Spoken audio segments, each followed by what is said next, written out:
நிர்வாகிகள் புறக்கணிப்பு, மாமன் மச்சான் உறவு, வைத்தியலிங்கம் திடீர் என்ட்ரி, நொந்து கொள்ளும் தஞ்சை திமுக. காலம் காலமாக கட்சிக்காக உழைத்து காத்திருந்தோம். ஆனால் அதிமுகவிலிருந்து நேற்று வந்தவர் எல்லாவற்றையும் அள்ளிக்கொண்டு போக துடிக்கிறார் என்று புலம்புகிறார்கள் தஞ்சாவூர் மாவட்டம் ஒரத்தநாடு உடன்பிறப்புகள்.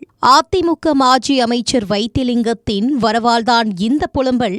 என்ன நடக்கிறது ஒரத்த நாட்டில்? அதிமுகவில் அசைக்க முடியாத அதிகார புள்ளியாய் வலம் வந்தவர் வைத்தியலிங்கம். எடப்பாடிக்கும் இவருக்குமான மோதலால் கட்சியை விட்டு வெளியேறிய வைத்தியலிங்கம் அதிமுகவை மீட்டே தீருவேன் என அவ்வப்போது சபதம் போட்டு வந்தார். இவரின் சபதம் எடப்பாடியிடம் எடுபடாததால் இவரோடு வந்த ஓபிஎஸ்ஐயும் கழற்றிவிட்டு ஓபிஎஸ்க்கு முன்பே அறிவாலயத்தில் அடைக்கலமானார். அறிவாலயமும் வைத்தியலிங்கத்தை அரவணைத்து வரவு கணக்கில் வைத்தது.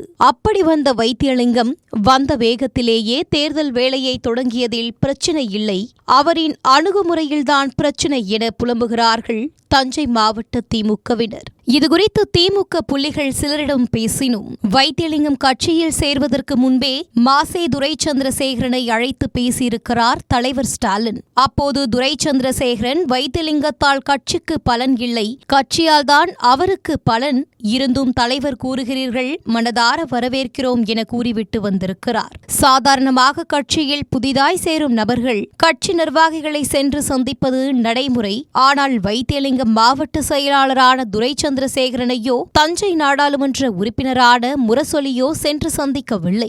மகளிர் மாநாடு மற்றும் திருச்சி மாநாட்டுக்கான கூட்டம் மாவட்ட தலைமை அலுவலகத்தில் நடந்தபோது அங்கு வந்த நிர்வாகிகளுக்கு துண்டு போர்த்தியதோடு நிறுத்திக் கொண்டார். மேலும் அவரின் ஆதரவாளர்கள் வைக்கும் பேனர்களிலும் மற்ற நிர்வாகிகளின் படங்கள் இடம்பெறுவது இல்லை. அதே சமயம் வைத்தியலிங்கத்தின் மகன் படம் தவறாமல் இடம்பெறுகிறது. இவையெல்லாம் நிர்வாகிகள் மத்தியில் சலசலப்பை உருவாக்கியது.